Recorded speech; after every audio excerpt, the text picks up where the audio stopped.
beautiful, ephemeral quality to it. And part of that assumption is that humans are bad for nature, that we harm it, that we extract resources, we damage the planet through our activities, and that in order to save nature in any way, we had to remove humans entirely. So that's where we started creating parks, national parks, and other things where we said we're going to build an area that's specifically for nature, and then we can access it, but also we're just going to protect it. And our thought was that nature would interact, evolve, and be okay. That if we set aside land, if we were, sustainable in what we chose to do, and we made sure we protected different parts of our waterways, our oceans, and other places that we relied on, that nature would be okay. Um, and this was an assumption. We can talk about this more later. That's actually my CEO's new book on working in Afghanistan on these issues. Um, but about 40 years ago, in the 1980s, a bunch of societies formed around the concept of conserving biodiversity and making sure the planet was sustainable. Um, those organizations in that field of science meant that we ended up having a ton of new protected areas, so a ton of parks. And you can see the growth here starting in the early 1900s on the left side, all the way to the right side being 2010-ish. And you have so much more numbers. This is just the number of protected areas, not even the amount of land protected. Um, so we've protected a lot of stuff, but how are we actually doing on making sure the planet is sustainable and we're leaving the planet in a good enough place in the future? The problem is that all these things have a downcline over time. Even though over that same 100 years or more, we've increased the amount of land we protect and we've changed a lot of our practices. We've tried to become more sustainable. We have renewable energy, more accessible. The majority of animals on the planet are their amount of them is decreasing, and that has really important impacts on the long-term viability of our own society because we rely so heavily on things like fishing and other forms of economic activity from them. Um, so some perspectives. This is as simple as in like 100 years, 90% of Madagascar's forests have disappeared, mostly due to deforestation, artisanal mining, and other forms of expansion. We've lost lots of different types of species that are unique, and so there's a unique, or there's an important quality in and of itself to protect certain types of wildlife and whatever else. But what's more important is that a lot of those things, at least what I think is what's really valuable to think about, is that they're part of an interconnected system. That the planet that we live on and the environment that we share relies on all these different uh, ecosystems and food chains and the diversity of species that interact that allow us to have the kind of healthy and clean environments that we want to live in as well, and rely on. And there are things that we continue to find too. So, we haven't even documented the full extent of life on our planet, and we're not quite even sure how much we're losing. This is a picture of, you can see it's on a fingernail of a very small chameleon in Madagascar. So that's probably about a centimeter or two. Um, and To continue on this very sad discussion, nearly 60% of the world's remaining coral reefs are at risk of being lost in the next 3 decades. And that's due primarily to things like climate change and ocean acidification and like ocean warming, but also in part due to all the human drivers that cause this degradation, like dynamite fishing, where you use explosives to fish and then it literally just destroys everything and no one else can fish after that. Um, and this is a little bit of a graphic on ocean acidification, that over time, as oceans acidify, we're creating a situation because of climate change and higher amounts of carbon in the world, that the existing animals and ecosystems that we rely on are going to fundamentally change, not be able to survive. We also have lots of issues with trash and waste. That affects our waterways, that affects our rivers, our oceans. It touches all levels of society because we just produce a lot of waste. We use stuff and then we don't really have a great way of disposing of it. A lot of times you just throw it in a landfill if you have it, and if not, it ends up in waterways and things that we rely on for clean drinking water. Um, Another important side piece here as well is that all that waste over time, when it degrades, becomes microplastics and other forms of small micromaterials. So most of the water that all of us drink has some level, and a lot of different types of products has some level of microplastics in it. Unclear what the long-term impact of having that is, but the fact is that like our perception of what is quote unquote clean has shifted a lot because of our knowledge and understanding that all the waste and all the things that we do continues to live with us. There's also things like wildlife trade and illegal illicit wildlife trade. So this is an image from China of one particular store with tons of different shark fins, and there's some law enforcement and other things that tie into it, but that there are demands for certain types of animal products, and those things drive degradation as well. Plus, you also have invasive species, which are species of different types of animals that are introduced into a particular area, and they often they often are so competitive or overly competitive that they end up killing off all the native species that are present. Some examples of this are very common with like fish in freshwater ecosystems in places because those are very closed, like a lake. So Lake Victoria has a big challenge with this. Then I think it's the Nile perch was introduced as a way of creating sustainable fishing, and by doing that, the Nile perch ended up eating all the local fish or the local species of fish that were already there. So now they've depleted their own food source because they eat them so much, and that now sort of has a cyclical effect of impacting then the sustainable development goals you're trying to achieve in that area. And that happens in the United States and all over the world as well. There's also emerging pathogens that result in this. We're a more connected world, so things shift all the time. The fact that I can get on an airplane and be with you in Algeria in 12 hours means that things just move. And so you end up places where a certain fungus or a bacteria would end up somewhere new, and that can impact human health as well. So this is a really depressing point, but things are not necessarily getting better despite all the effort we've put in behind things like environmental sustainability, conservation, and climate change. And in the long run, it's going to continue to be a challenge. We know that by 2050, we'll have over 9.5 billion people on the planet. That's going to require 70% more food production than we currently produce. And that'll touch everything from grains to meat and dairy, as people want and deservedly need access to proteins and protein production. Those things also have a very high water and environmental cost. And that 70% more food ends up equating to a lot more hectares of land throughout the world. And where exactly we're going to get that land and where it's going to be is a really important question. And we also know that global agriculture will require, to meet that demand, a lot higher amounts of water, nitrogen, phosphorus, and pesticides, all of which have their own environmental impacts in water systems and in the long run, the health and viability of those massive farms. Here's an interesting perspective to think about. This is Earth's land mammals by weight. The biggest amounts, if you can see here on the left side, are cattle. So the domestic cattle that we all raise and use for food is actually among the highest percentage by weight of the land mammals on the planet. Humans are here in orange in the middle, and then you have pigs, goats, sheep, horses, and you can see elephants, which are massive. That's how they get their own little square, but that just gives you a perspective of how much by weight of the Earth's mammals on land are driven by both humans and then the things that humans need to survive.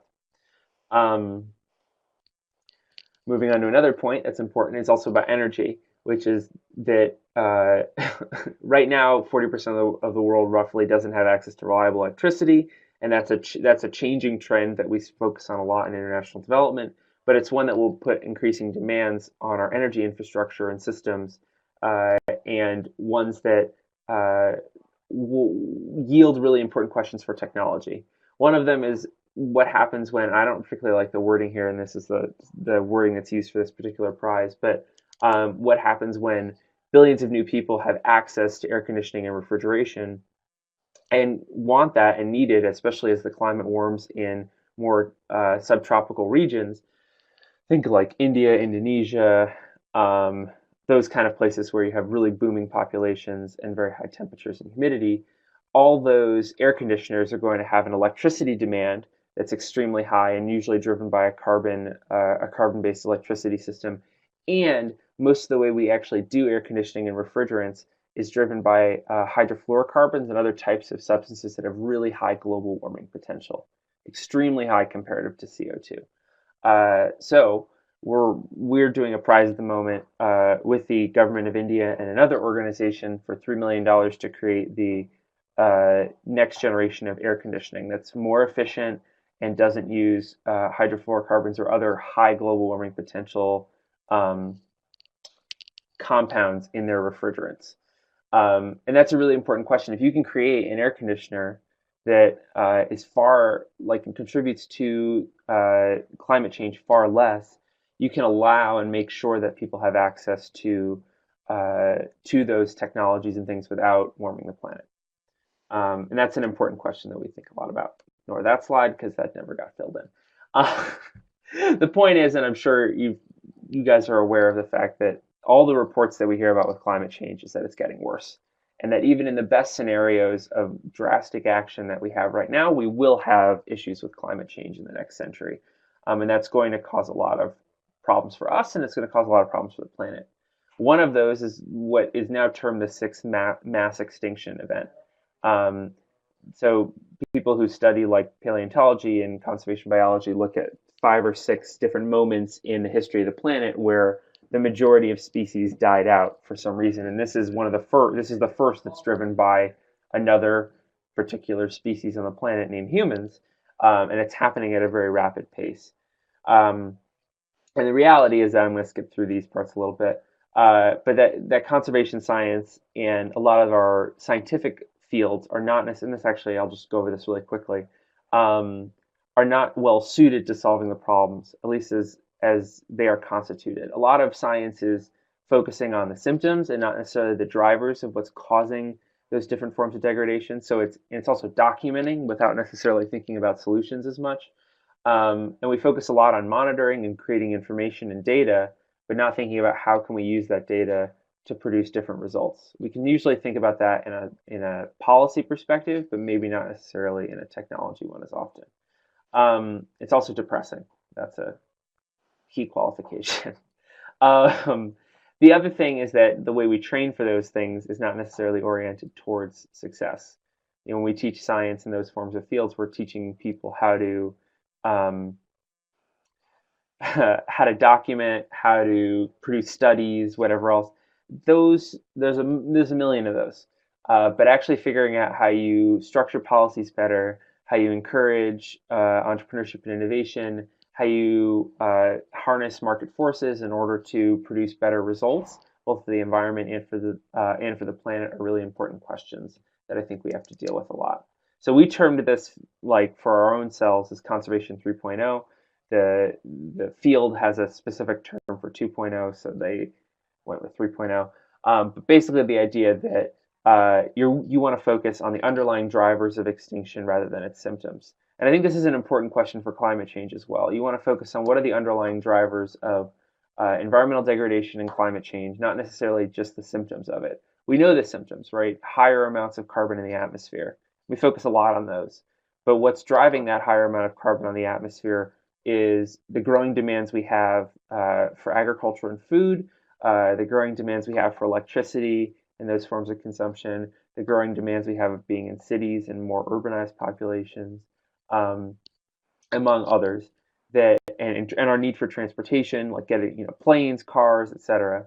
Those are the things that drive the symptom that we recognize as being climate change, and we have to think about ways that we address those underlying drivers, not as much just the symptoms, and think about those. So part of our thesis is that development challenges are ultimately conservation challenges, and that conservation/environmental challenges are ultimately development challenges. The point being, if you look at UN Sustainable Development Goals, a few of them are very specific to climate and environment, 13, 14, and 15, but a bunch of these touch them as well, right? Consumption and production, inequality, which we're kind of getting at a little bit in terms of the disparities that happen across the world. If you actually look at something like gender equality, there's a study called Project Drawdown which was a really interesting 2 year um, research program where they quantified and ranked the impact particular solutions would have on solving climate change. And one of their top solutions is actually girls' education, because their point is that if you look at the data, the countries that invest in girls' education have higher equitable access to education, have lower overall carbon footprints, and they actually quantified it and ranked it very highly, I think within the top 10 of those solutions. So the point being, I think there's a lot of there's an intersectional nature to these environmental questions. They tie a lot to us and to how we think about our society is formed and the resources and things we rely on. So we try and think about ways that we can invest in technology and in entrepreneurs and other people who are revolutionary, not necessarily evolutionary in their thinking, and how can we harness human behavior rather than fighting against it. I think often our tendency is to say that we use a policy solution that harms or is like a carrot versus a stick approach, which is like either a policy that encourages people to do the right thing or hurts people for doing the wrong thing. That's a simplified version of that, obviously. But if we're trying to think about this in a productive manner, we have to work within the realms of human behavior rather than fight against it constantly. Um, so this we didn't talk about this much, but the important thing is to understand also the our underlying motivations and the things that that drive us to do things. We have to understand how our behavior is driven, and how we have unintended consequences often by doing things. So sometimes you might market a certain thing, and it actually, create the message might actually create a more defeatist attitude in someone, that they're just like, well, then what I'm doing isn't worth it, and I can just continue to do what I'm doing. Um, so some tools that we could think about are marketing. How can we make sure that we're being inclusive in the work that we're doing is an important one. So this is from, I think, the World Bank's report, but when they did an assessment of development professionals throughout the world, they they wrote that development professionals may assume that poor individuals may be less autonomous, less responsible, less hopeful, and less knowledgeable than they in fact are.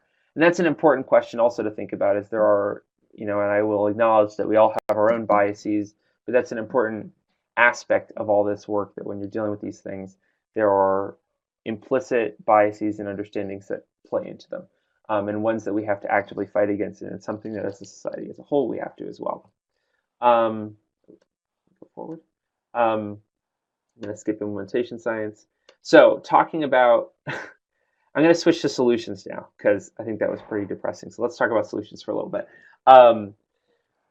The point is, we have a lot of technology and capacity that we've never had before. So the challenges are really great and really complex and difficult, but we also have the access to resources and the ability to solve them. And that's like a more optimistic approach, but it's one that I take and that our organization takes. So just to even start, what exponential technologies we even have, think about what we're able to measure and monitor. Think about how we have smartphones that are basically sensors in our pockets and small computers in our pockets. We have satellites and drone technology that just produces tons and tons of data. Everyone around the world can access a lot of these different types of science and data programs that we've produced, that we can actually have that knowledge be disseminated across the planet, and really quickly. Just like the fact that I'm giving this presentation to you a continent away.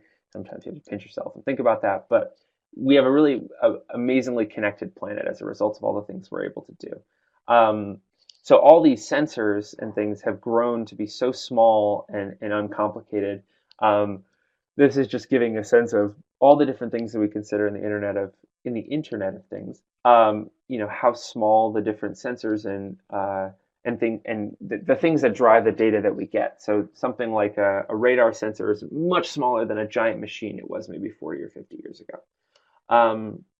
Additionally, and there's actually a really cool story about them, we're able to now study the planet in ways we haven't before.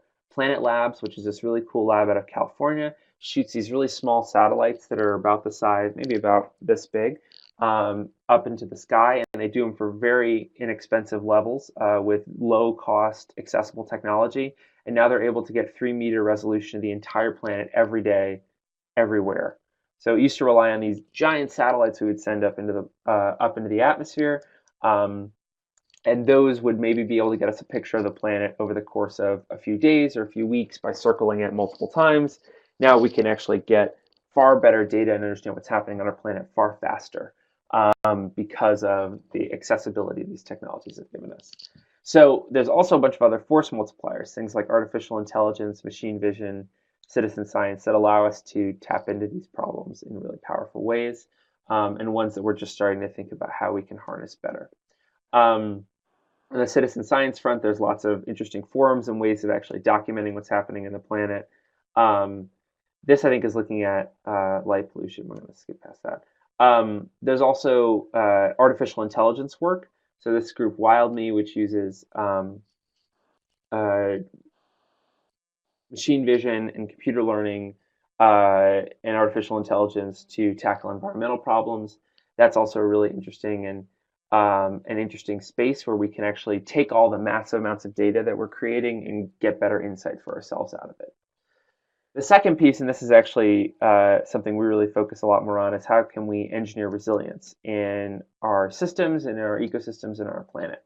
And we have a lot of an ability to do that. We know that environmental change is going to harm things like the Great Barrier Reef and other important ecosystems that help support economies around the world, particularly these coral reef systems that are really susceptible to climate change.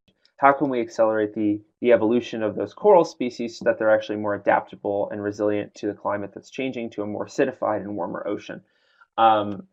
There's a lot of interesting ways you can do that, both through restoration probiotics, so using the control of microbial systems, using the microbiome and microbiology to improve the health of plants, to improve the health of things like corals, to help combat things like fungal pathogens and other invasive things that might harm our environments and also could potentially yield on human health as well. I'll go back for 1 second. The other piece that I was going to say was you could also look at, you could think about CRISPR as some of the forms of genetic modification of different animals and species, and we don't really think about that very much, but I think there are also there's maybe a pathway there as well. The last piece, and this is I think the one we focus on the most when we talk about increased enforcement and monitoring, engineering resilience, but also creating and engineering replacements. And this is what I was talking about with drivers rather than symptoms of the problems that we think about. So this talks about programmable biology, but that's what I kind of hinted at before, that you could, we understand the sequence of life, can we harness it in a way that's powerful to ensure that it continues to exist?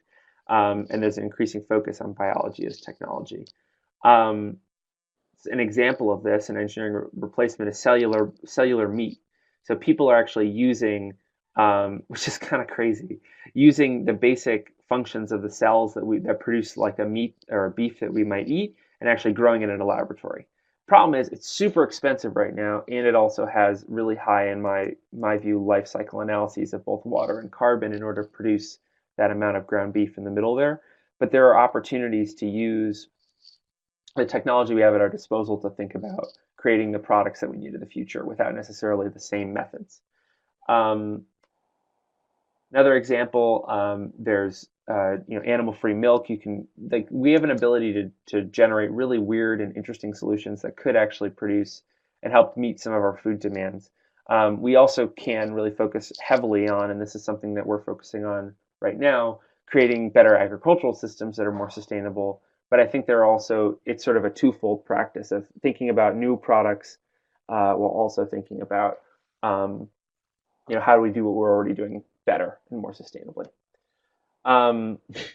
This didn't have the photos, I don't think, uploaded in this, but there are lots of different forms of biomaterials that have been commercialized and brought into the marketplace. So, things like furniture that are made from lab-grown or lab-developed materials, bricks made from bacteria and sand, leather that's made from bacteria. You hear about like biofuels that are created by algae. I mean, we're able to harness aspects of biology to help create products that we need. And it's growing in time over that. So This is an interesting photo, but the point here is that a lot of what here's a problem with a solution actually. Sorry. Um, you look at this image. In the middle are all these fish that we consider as bycatch. These guys are fishing for shrimp, which, as the arrow points to, this is the amount of shrimp that they actually caught. The other piles are all the bycatch and things they didn't want to catch that got caught up in their nets. Um, the point being that a lot of forms of fishing and things that we rely on are not super efficient and oftentimes have harmful consequences as a result of the way we do it. So an example of how you might solve that, there's this great company called New Wave Foods. They've created a completely plant-based alternative that literally tastes and feels like eating shrimp. Um, and they do it through a really interesting process, and it literally looks like a piece of shrimp. But think about the ways that I think the important thing here is just to expand our imagination to think about different ways we can tackle environmental and development challenges with technology and not necessarily have to live in the same sort of dogmas and practices we've done before. Um, Additionally, here's another example of something that we're just starting to work on, but that 20% of global wildlife trade is pangolins, which are these little sort of anteater looking armored things, most of which are in Southeast Asia. If you look at the numbers, pangolin scales are valued at $3,000 per kilogram. The meat is 300 per kilogram, and a live pangolin is almost $1,000. The down the line value for a hunter is maybe between $18 to $27 per kilo. So, what ends up happening is these pangolin scales and other things are used in traditional medicine by people in China and the Chinese diaspora. And they're valued so highly at the end of the marketplace, but at the front end, where a hunter is out in a community somewhere near a forest, they're not actually getting much of that economic value out of it compared to how much someone later on is getting out of it. And there's a question about, is there a way to create those products without necessarily having to kill things? So there's a company that created a 3D printed artificial rhino horn called Pembient. They did basically creates the same genetic and molecular structure. It's just built instead of killed and then harvested off a rhino. So there's a really interesting question too about whether that actually increases demand in the long run. If you have access to those things, do people want them now more? But there's a similar point of, well, if you don't do anything about it, literally a lot of these things are basically dying, and we're not able to do much to stop that. So that's what this question is: how do we ensure that we don't inadvertently increase demand for the pangolin rather than decreasing the profitability of poaching? And I think that's an important question to also think about is when you start getting into when you start messing with systems that already exist, you have these questions of what are the unintended consequences of doing so. Okay, so I'm going to skip ahead a few more things here. Oh, this is an interesting.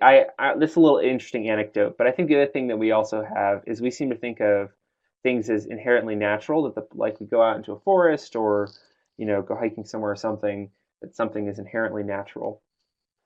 Really random thing, but this particular, and I don't think it's going to play, this particular type of bird is in these forested areas that are deforested a lot, and you actually listen, they've adapted their call to sound exactly like a chainsaw cutting in the forest. It's crazy. It literally sounds the same, so you can actually look it up.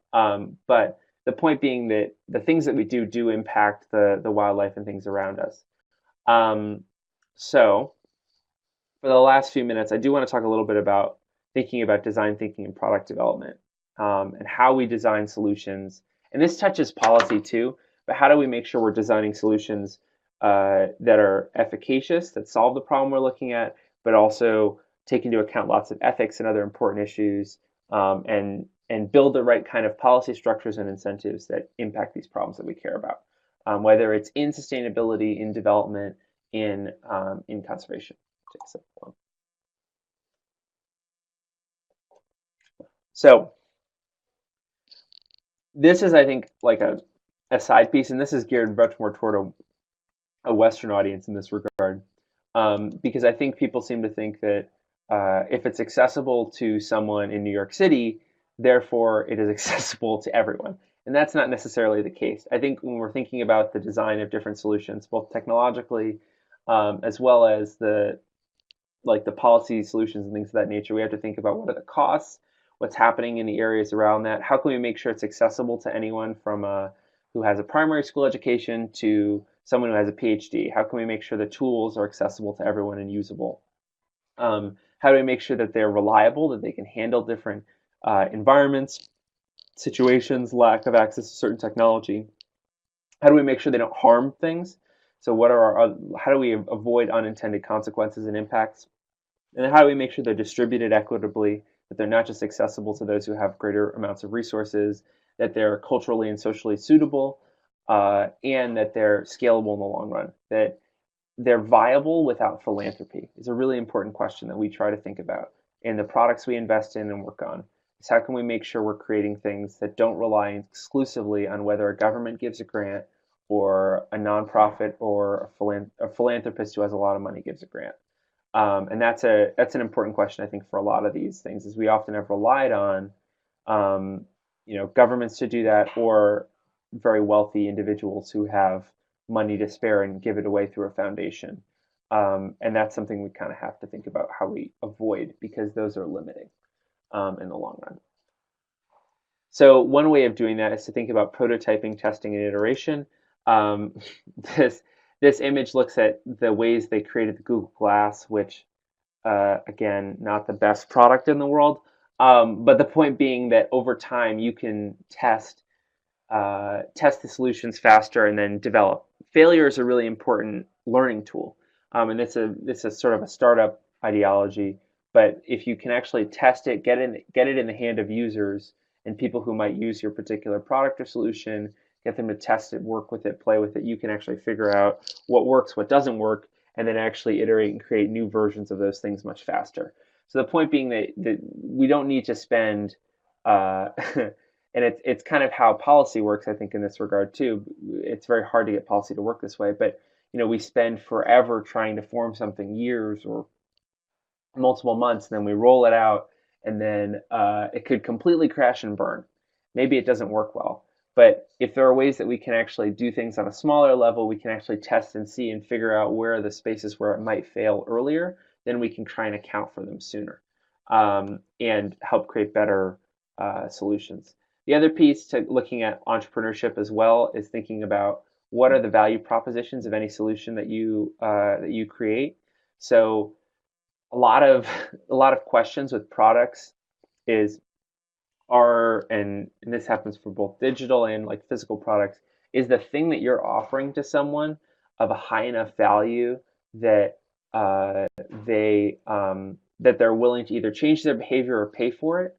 If you're not offering a good enough value proposition to someone, they're not going to buy it. They're not going to sell it. They're not going to want it. And that's an important question of anything you design: is how do you make sure that it's offering the right incentives or the right outcomes that people might seek. So let me think if I can give a good example on this one. Be efficient. Think about Facebook as a good example on Facebook. Facebook's business model is based off all the data that they get from us by being users on Facebook. That allows them to then go to advertisers and say, you pay me a lot of money and you have access to all these eyeballs. And that's how they make sure their service is free. But the value proposition they gave to us, so their business side is selling ads and making money off of selling ads. Their value proposition to users, in order to get you there so they can reach a business model, is be connected to everyone all the time. Be able to share things, share your stories, share photos, connect with people on Messenger, and be able to do it around the world. And they built this sort of community off of that. So I think that's an important question to think about, is that's why I think value proposition is so valuable, is that it's a question both for the business side and for the human side. There's also the concept of a lean startup, which is more specifically about how do you build in low-cost abilities to test, fail, and keep iterating your design or process multiple times. And that's Steve Blank's the guy who wrote the book on lean startup, which is why his old white guy photo was there. The other thing is to think about scale and sustainability. So, what happens when a particular solution isn't just used in one community, but is brought to many communities? What happens when it's not just one dam on a river, but multiple dams on a river? How do we make sure that over time, as things grow, and as we maybe use a solution more so in one place or another, that it's sustainable for the people that rely on it, and it's sustainable in the long run for the planet? Those are really important questions, I think, both at the sort of water and energy nexus, particularly. Um, I'm going to skip this thing about those things.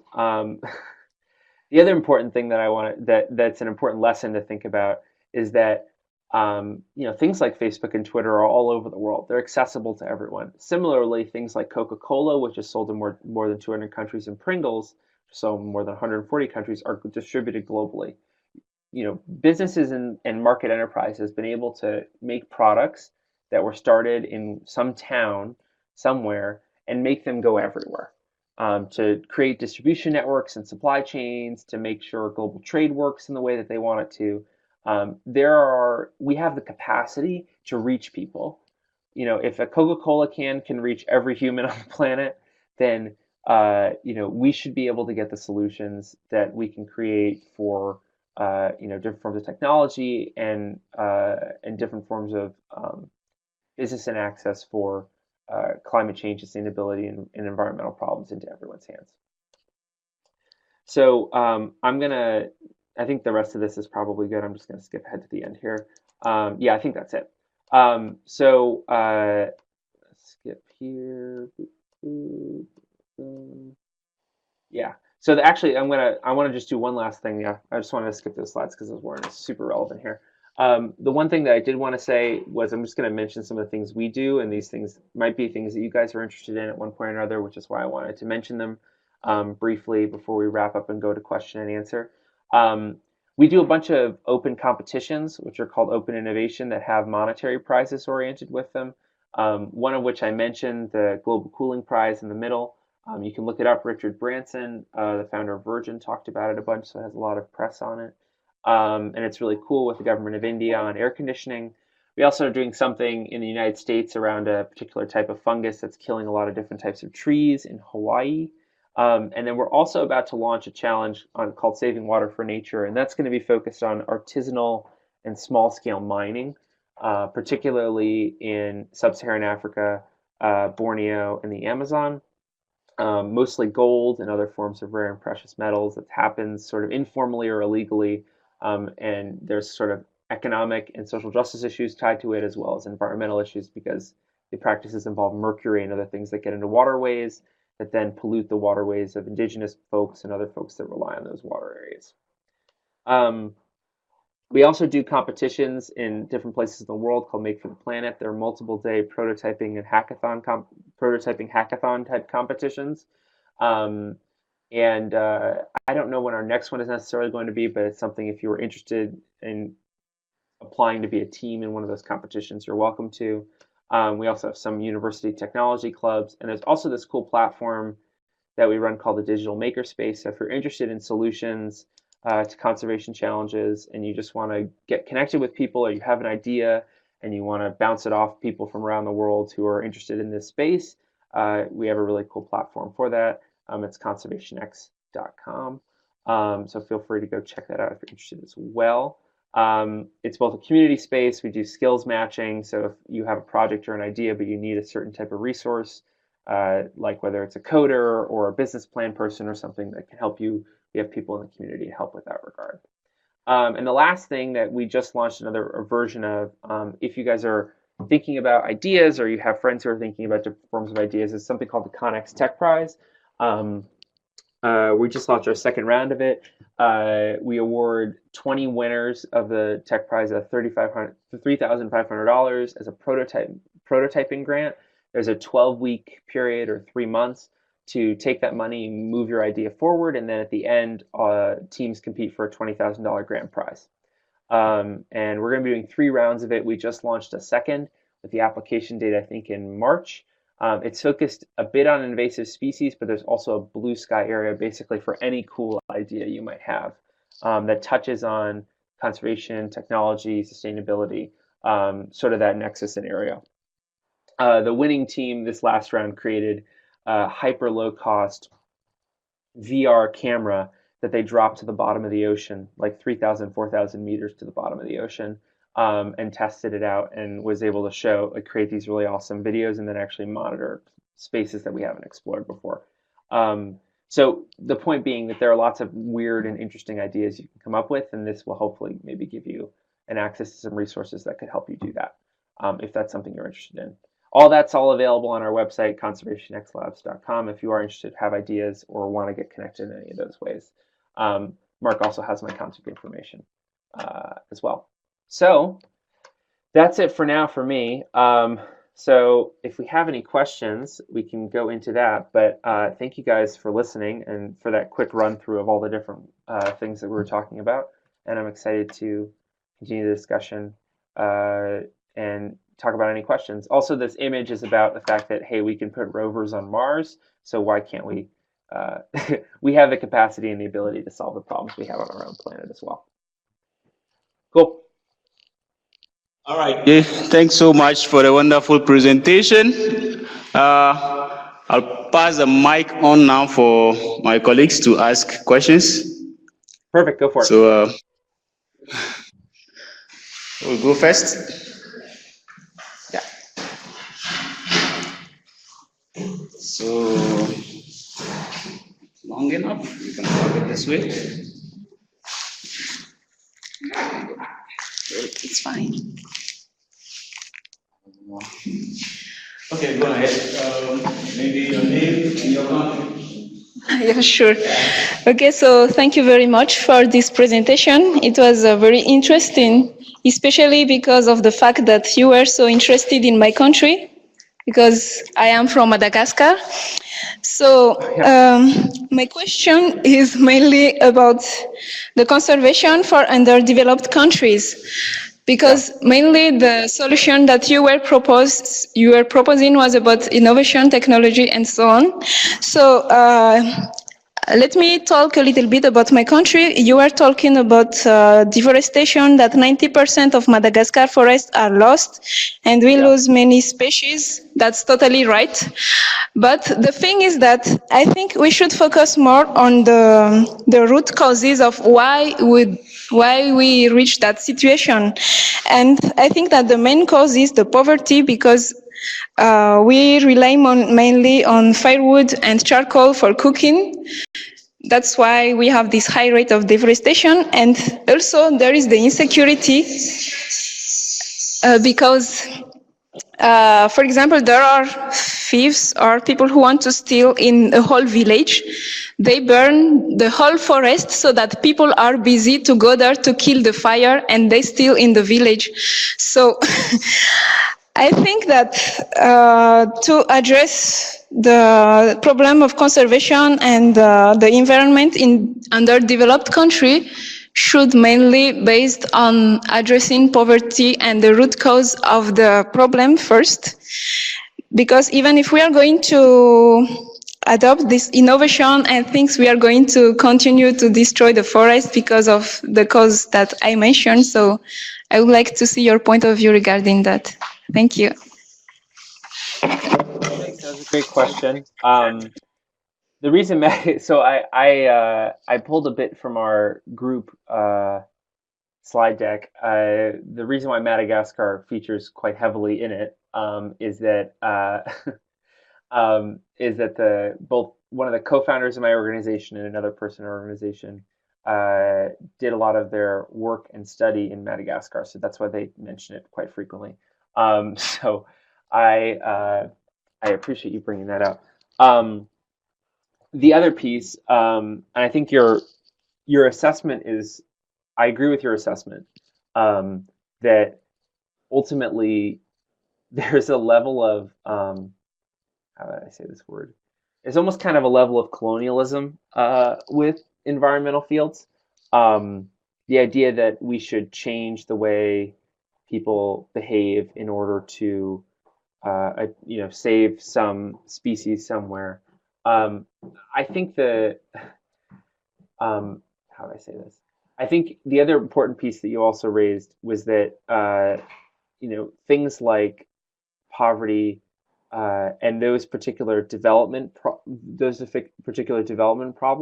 those things yield impacts on the environment as well as sort of impacts on human life sustainability and feeling like, as you talked about, insecurity, both sort of economic security as well as sort of the feeling of safety and things of that nature, which is also what you kind of touched on with effective stealing. The one problem though is that our models of economic development are are not necessarily yielding the best. This is like a little too theoretical. Are not necessarily yielding the best outcomes. So we might have lots of really cool technology and things of that nature, but even in places like the United States, there's massive amounts of inequality. Wealth is particularly concentrated among a very small group of individuals, and there's a huge chunk of the country that doesn't have access and also doesn't have anything saved in the bank. And that disparity then from them to someone in a less developed country is even greater. So I think there's a couple pieces there that we're touching on, which is a little bit of like a mix of economic policy and opportunity, which is, I think, increasingly a global problem because we have growing inequality across the planet. I think there's also the question of how do you make sure that people have, how would I say this best, which is, equitable access to resources that they need to survive. So that's water, that's food, that's energy. Those pieces, those development questions are really, really important. And I think the reason, I guess what I'm trying to suggest in this is that we should also consider whether the solutions we've assumed are always the right ones for that are the right ones. Are there ones that we could create that are better? And I think that's really the question. I think can we make things more accessible and low cost is a really important question for people who build these solutions. So can we make sure that sustainable energy is actually accessible to people? Can we make sure that food and other things are accessible in a way that doesn't require the same models for agriculture, or has a better forms of agriculture that are less water intensive or less harmful to the water and ecosystems around them. That would be my best answer to that question. Is I think it's less about thinking about one in one bucket and one in the other, but when we're doing the actual poverty and development work, can we incorporate our thinking about what does that work yield to the other what are the other consequences of the work and decisions that we make, I think is the important question. And recognizing that both the environment and what we would consider the environment and what we would consider development are really closely linked to each other. I think that's my best answer for that. Thank you so much for that. That's brilliant. Next question. Okay. Yeah. You are a professor for this afternoon, so don't worry. We are going to still ask many questions. All right. So thanks for that question. That was really good. Thank you, Professor.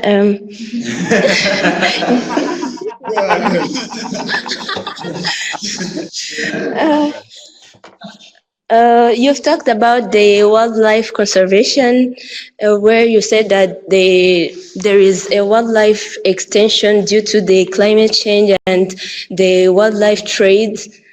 A typical example I should give is in 2012 in Rwanda, we encountered a complete extension of cranes. I may say that part of it is due to the wildlife trade, of course, but also a big problem is those birds fly away, they migrate, and we don't know, up to now, we don't know where they land. So I would like to know, what are the hacking methods would you suggest for those birds to be found and kept in safest places? Thank you. Okay. So the So question did you was, get the question? yeah, I think so. So the question was what are the best methods for, so the example, can you clarify where was the example from? Sorry. Rwanda, Oh, Rwanda. Rwanda. Okay, cool. That Yeah, kind of cut out. bird migration. Yeah, Yeah, bird migrate. And so basically, what are the best ways to make sure that those yeah, birds are protected, right? sure. Yeah. Yeah. All right, cool. If I'm wrong, correct me about what the question was. Um, so I don't know much about that specific situation, but here's what I do think I get out of that. Um, usually cranes and other forms of birds are migratory, so they move around to different places. And most things are, right? Our perception that if we build a park and a fence around it, that things are going to stay inside of that isn't really hasn't really yielded that. You know, things move. We know that we can track that. That animals move all over the planet, and they're used to doing that.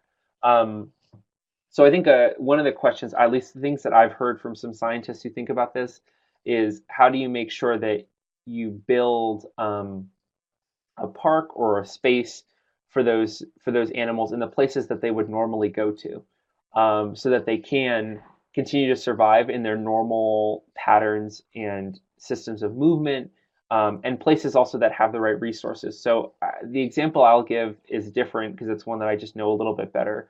But an example of this is if you think about whales, really big animals in the ocean. Whales migrate. Also, there's a question in the thing, and I'll answer that in a second.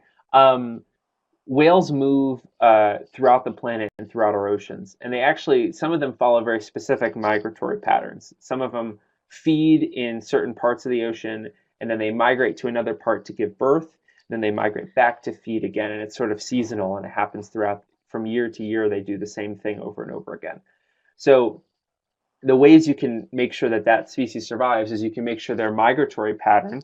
So when they're going from uh, somewhere like the Dominican Republic and the Caribbean up to then like north in Canada and north in the northern United States, you can make sure that whole migratory pattern, there's a space and you acknowledge in your shipping routes and other things allows them to move back and forth. And you make sure when they get to those places that the areas where they need to either feed or to give birth are either more protected or have some levels of accounting for that, so that you don't end up with boats hitting them, or you don't overfish so that they can't survive as well. And I think that's another one that has a good example about unintended consequences, which is the simple thing that those whales can be a good signifier of whether or not the local ecosystem is healthy, and then whether local fisheries are healthy. Because a lot of people, this is an area where I'm from in the United States, rely on being able to fish for different types of big fish, like they're like fish for food, and it's usually industrial. But those fish rely on the same plankton and small sandpiper fish that the whales rely on. So if the whales are also healthy, that means that you also have a better chance of the fish stocks being healthy, so that then those people can continue to fish and gain sort of money from that.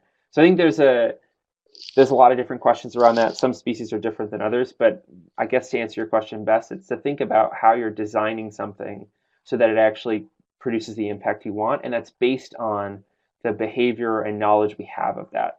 And that's the same case for humans too. Designing a solution for humans requires knowing how we act, how we think, and then being able to test and see how we might use it. So that's my long answer to that question. Okay, we have a question online here from Lillian, Yeah. and she says, how do we work on conservation technologies that satisfy human needs directly, since conservation cases indirectly satisfy human needs? Reference to the examples you raised earlier. Example, Facebook ensures instant connectivity.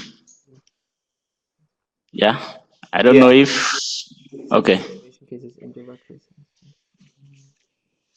What, Lillian, can you answer, and this might be a silly follow-up question, what do you mean by since conservation cases indirectly satisfy human needs? What does that mean? Thanks. Okay, so while she's typing, is there Anyone a else have question any from the audience? Yeah? Any other question?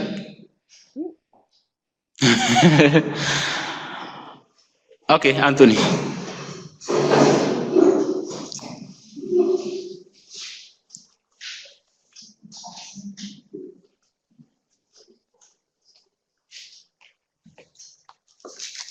Okay.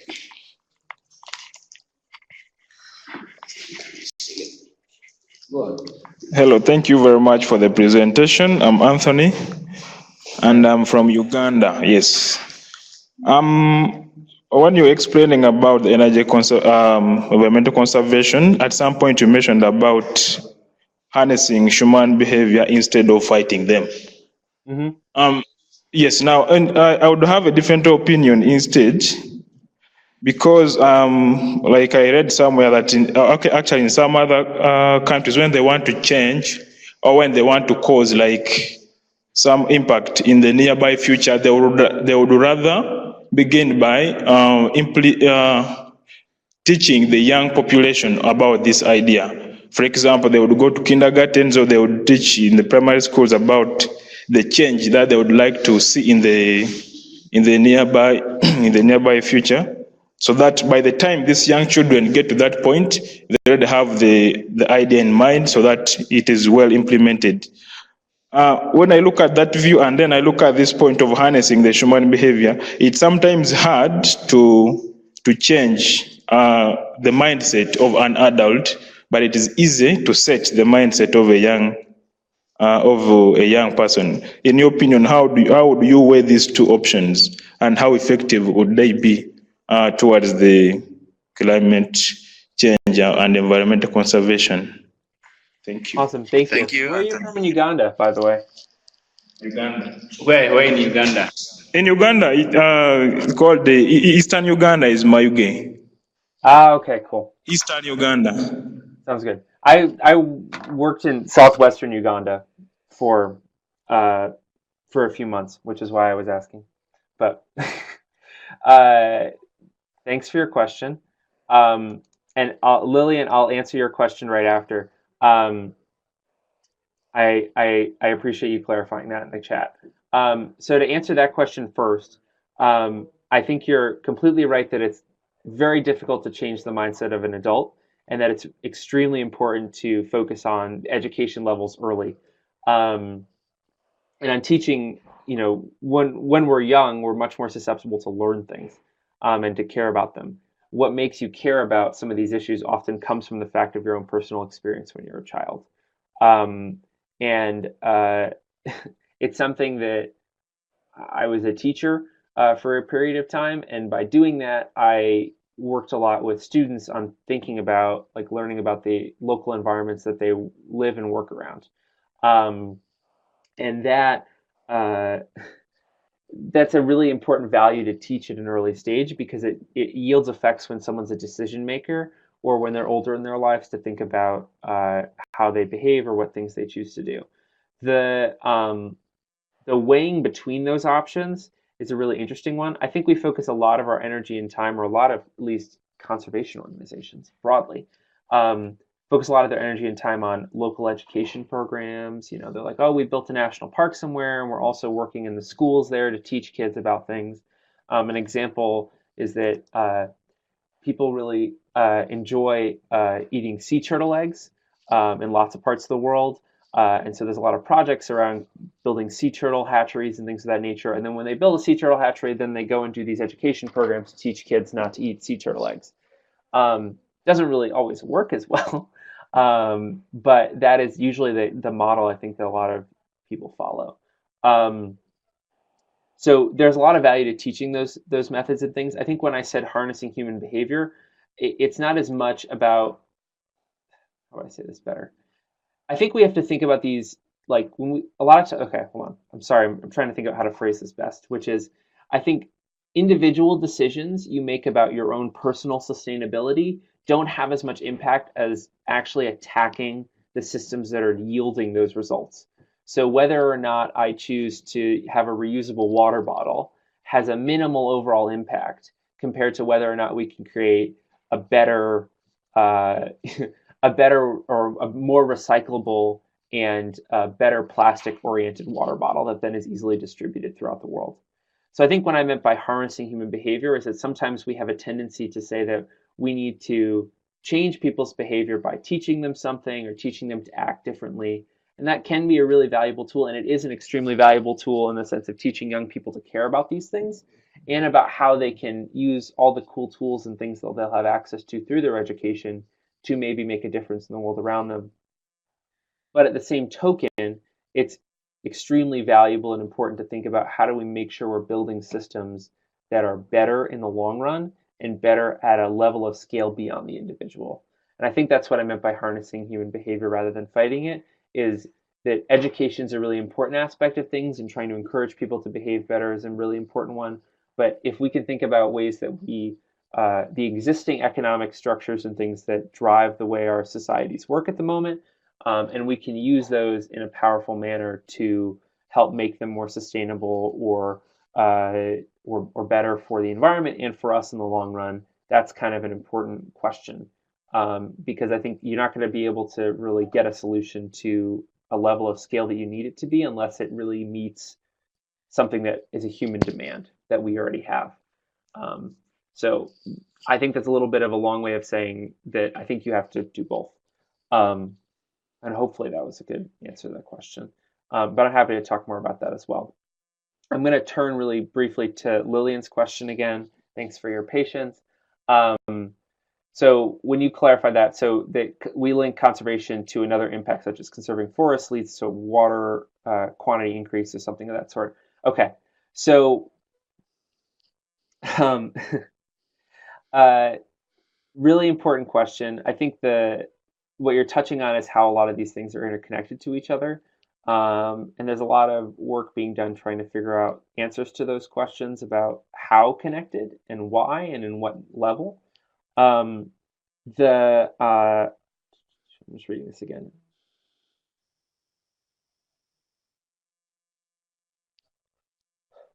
Okay, so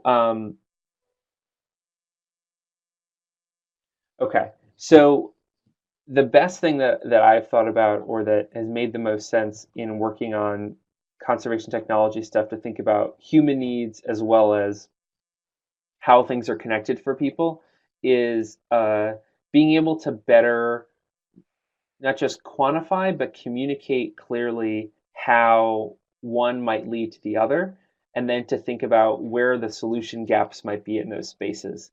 So to specify that a little bit more, is to think about when you trying to think of a good example for this one.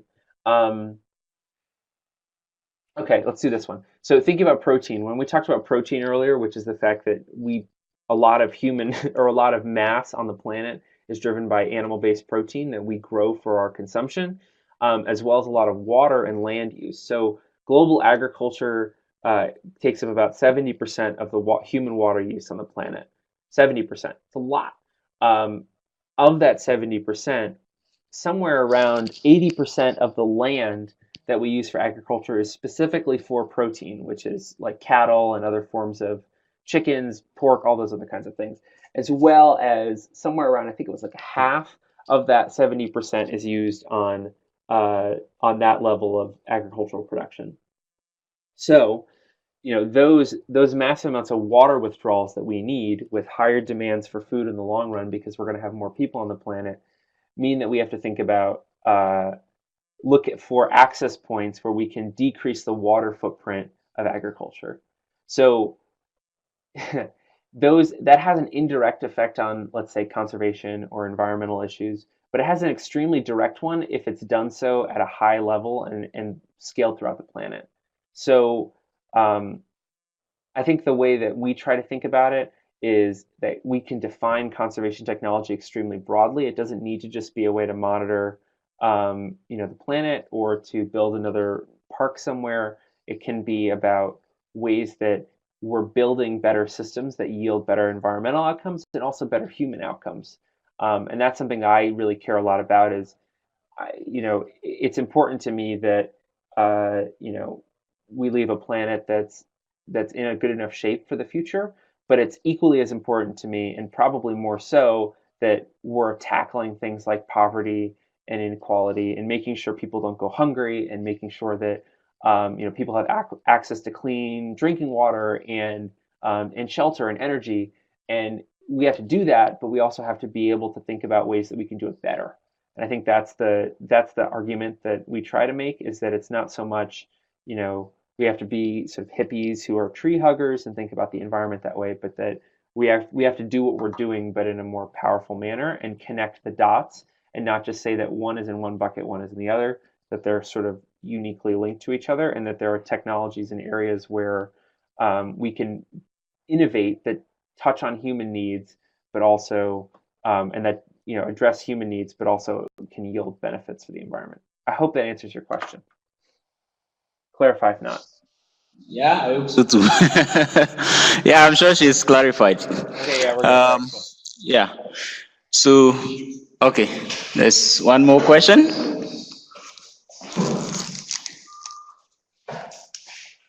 There we go. Okay, just we can put it. Okay, thank you so much.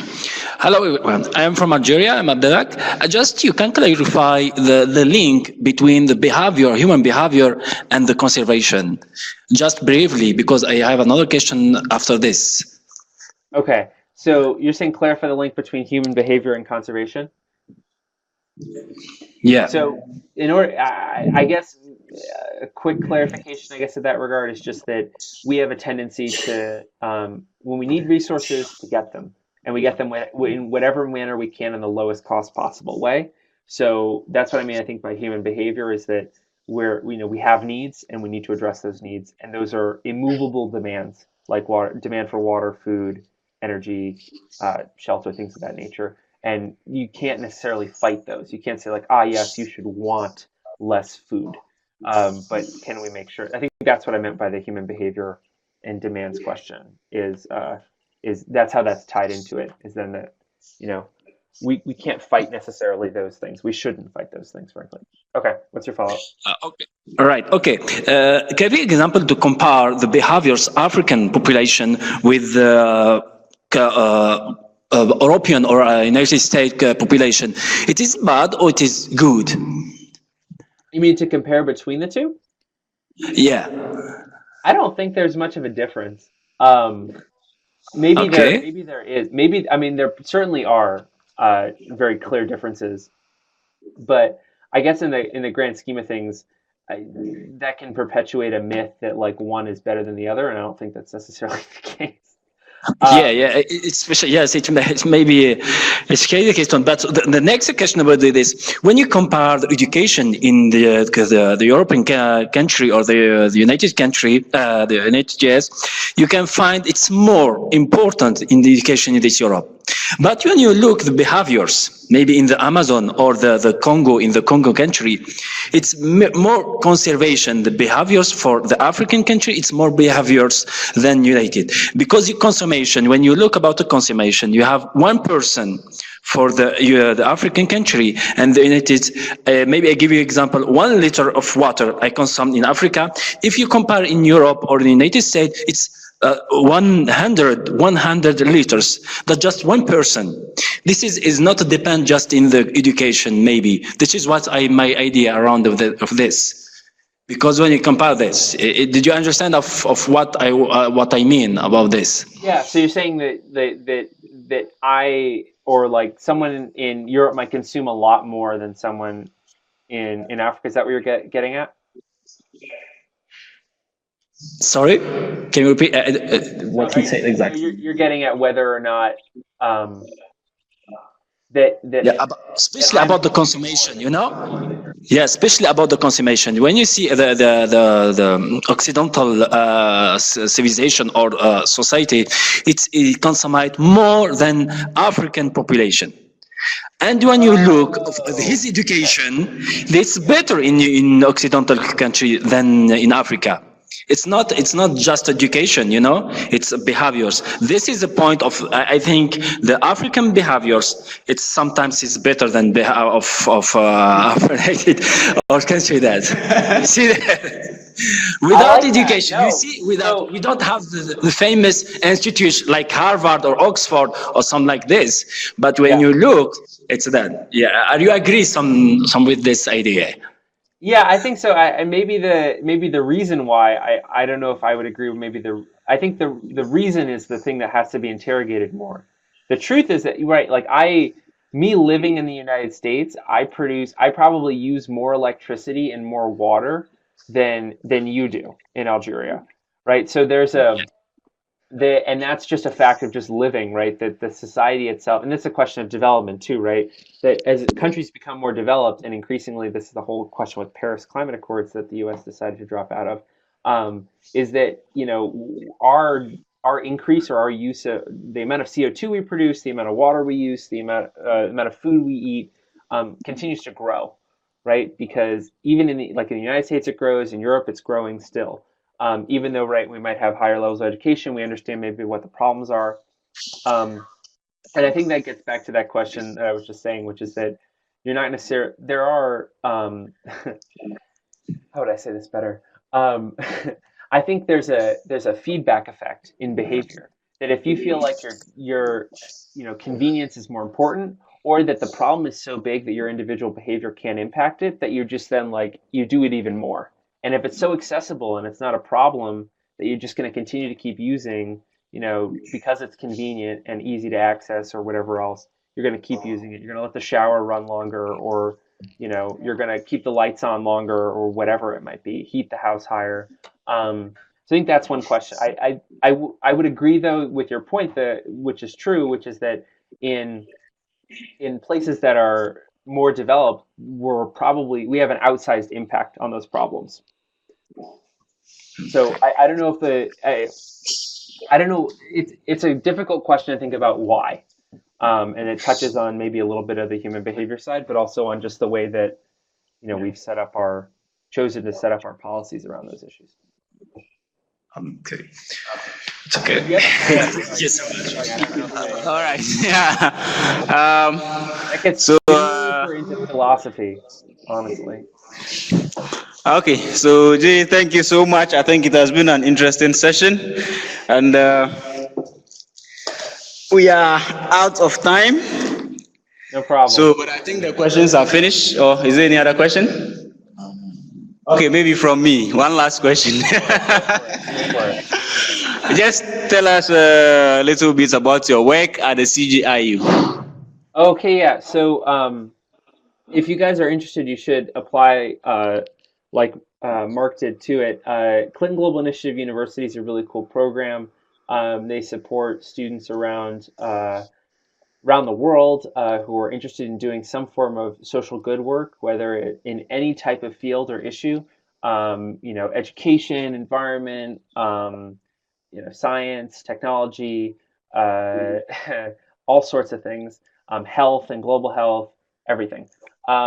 I was part of the program when I was a student, and now currently I'm a mentor for current students in the program. Like Mark, I'm a mentor for the students that do conservation work, loosely tied to anything that's conservation oriented. And so then I just get to work with and communicate with the students that are working on projects in those fields. But it's a really cool program. They do an annual conference every year. This year it was in Chicago, in a now very cold place, but was cold then too. Yeah. And it's even colder now. And they do it at a university, usually in the United States, and they bring people together from around the world for it. It's a really cool program, a great way to meet a lot of different people who are working on lots of cool, interesting ideas that are around your same age and going through those experiences. And some of my close friends from my university were in that program with me as well. Okay, so hopefully this year we will meet you there again. Yeah, that sounds great. And you should, I don't know if I know they're starting to plan the next one. I don't think they have applications open, but when applications open again, definitely, if you guys are interested in it, or you even have an idea, you don't necessarily, it's all based on applying with a commitment to action. basically a commitment to try and do something good in your community or your place. So if you even just have an idea that you really want to try and get support for, that's a great way to start. All right. So thank you so much. And I think we'll bring our webinar to a close. We are very, very, very, very much grateful. I know you are very busy. We started talking about this webinar since last year, and hopefully it's today that we finally had this. So I'm really grateful, and on behalf of my club, I would like to say a big thank you to you, and we will keep in touch and keep working with you. You are our mentor, so. Yeah, I'm happy to continue talking about things, and you have my WhatsApp. People are welcome to WhatsApp me or email me. Okay. And I want to thank you guys for taking the time after a busy day of class to sit and listen to me for a bit and share your time and give me that opportunity. I really appreciate it. Okay, so thank you so much, and we'll keep chatting on WhatsApp. Yeah. All right, I'll see you guys later. Have a good one. Have a good night. Thank you.